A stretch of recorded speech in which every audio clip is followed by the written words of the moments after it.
कौन आपण माने जानती पवित्र आत्मा किए ताहाको सत्यता विषय पवित्र वाक्य बाइबल कौन कहे चलतु जानिबा। पवित्र आत्मा से होउछंती प्रभुंकर आत्मा जी आमको शिक्षा दियंती सांत्वना दियंती एवं सत्य रे चलिबाकू सहाय्य करंती। योहन 14 अध्याय 16 पदरे यीशु कहिथिले आउ मु पितांकु निवेदन करिबी पुणी तुम्भमानक सह अनंत काल रहिबा निमंते से तुम्भमानकु आउ जणे सहाय्यकारींकु अर्थात सत्यमय आत्मांकु देबे।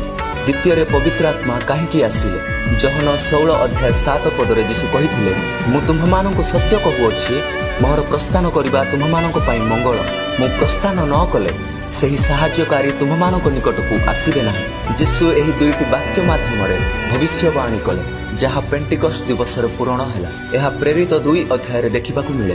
पुणी द्वितीय तिमोथी 1 अध्याय 7 पद कहे परमेश्वर आम्भमानकु भयर आत्मा देना बरम शक्ति प्रेम और सुबुद्धिर आत्मा देइछन्ति। जेतेबेले आम्भेमाने दुर्बल और भयभीत हेई थाउ सेही समय से आम्भमानकु आत्मिक शक्ति दियंती भय को बदलांती साहस रे। यह हेउछि पवित्र आत्मा को शक्ति।